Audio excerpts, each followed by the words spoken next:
Avengers Assemble. 5 years after Endgame, the box office needs more than just a blip.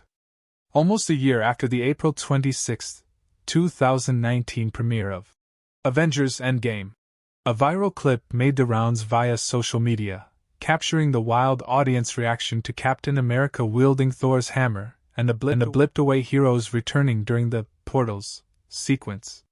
For many it felt like a soothing balm, underscoring the kind of communal experience people were missing as the still-new coronavirus pandemic shuttered theaters.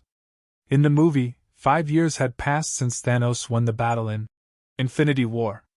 In reality, 5 years have now passed since Endgame laid siege to box office records, representing the culmination of everything Marvel Studios had built toward over more than a decade.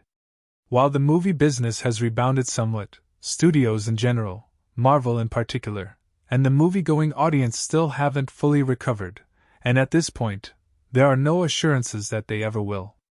Indeed, the Endgame anniversary finds Marvel at a bit of a crossroads, victimized by a series of factors that include the pandemic, the advent of streaming, the departure of beloved signature characters, and its own greed, a common sin at the height of Hollywood success, in saturating the market with movies and TV shows that likely diluted their overall clout and impact, even allowing for that. The operatic heights achieved by Endgame, which grossed nearly $2.8 billion worldwide, would have been difficult to replicate. Still, Marvel's recent commercial misfires, punctuated by the Marvels, and similar disappointments from rival DC, like CNN, a unit of Warner Bros. Discovery, have brought the question of superhero fatigue front and center for Hollywood. Such a concept would have sounded particularly foreign in the run-up to Endgame, when Marvel and its leader, Kevin Feige, appeared to possess a Midas touch.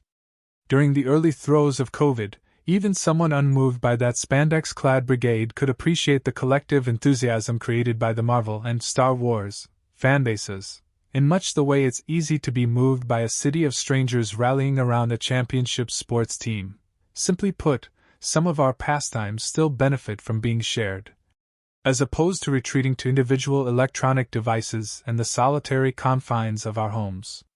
While it's hard to quantify the value of such things, it feels like society would be considerably poorer without them.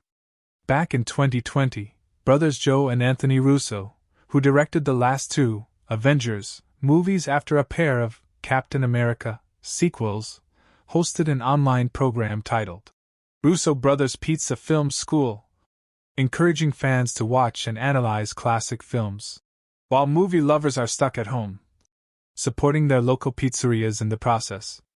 In an interview with CNN that summer, Joe Russo noted that seeing the viral Avengers clip was very emotional for us, providing a reminder, as it did for fans, of how audiences had responded. The emotional aspect of that resonated differently during the height of the pandemic, but even with the world reopening, and the occasional theatrical hit emerging, like Barbie, or Avatar: The Way of Water, the infectious nature of shared cultural experiences has taken a profound hit.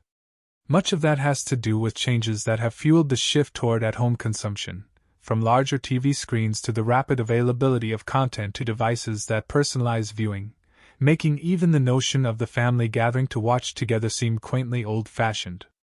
Unlike Endgame, the challenges that face the movie business can't be undone with a snap of the fingers. But for those who clearly recall the whoops and hollers in theaters when Captain America caught that hammer, the Black Panther stepped out of that portal and the Avengers assembled, one needn't be nostalgic, unduly sentimental, or a stockholder in Marvel parent Disney to miss such moments, or wish that they could.